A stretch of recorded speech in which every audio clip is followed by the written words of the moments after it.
With Dead Space, the animation that we tried to go for is very realistic.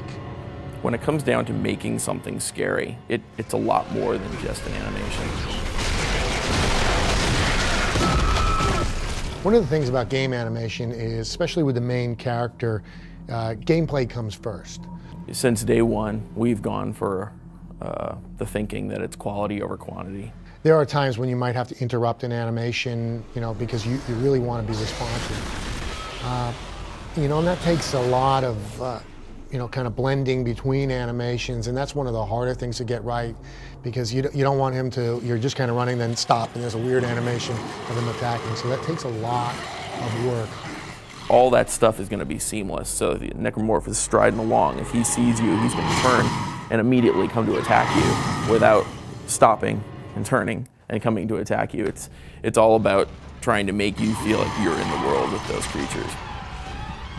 Isaac has a whole new set of animations in Zero Gravity. With Isaac, we tried to figure out a way that we could mocap Zero G, because it was going to be such a broad motion set. It was basically repeating his whole motion set for regular G and Zero G, which is a daunting task. His walk, because we had to make it feel like, he had the magnetic boots on it, and he's kind of stomping around.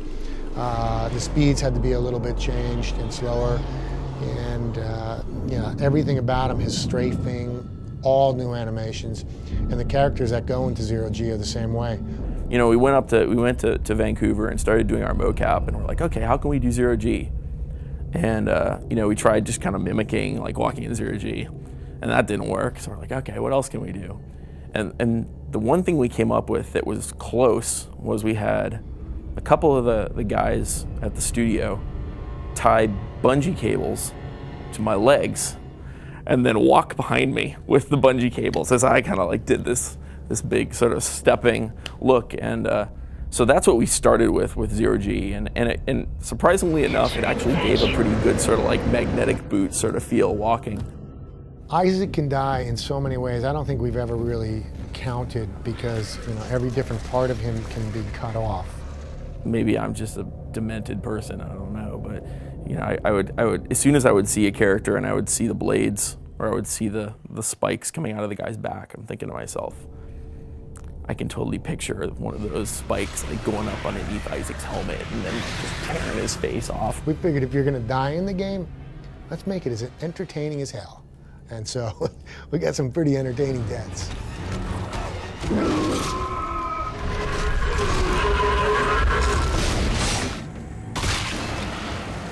I think my favorite thing is when I am playing our game, and even though I know what's going to happen, I still get scared. And that's pretty funny if you consider that a lot of the stuff I've seen like hundreds and hundreds of times, but when I'm walking down a hallway as Isaac and I come around a corner and all of a sudden a lurker jumps on my face and is just all grabbing at me, and I almost drop the controller, that it surprises me so much. I mean, that's pretty awesome. If your own game can scare you, even if you know what's going to happen, I think that's my favorite thing, because that to me says that we've succeeded.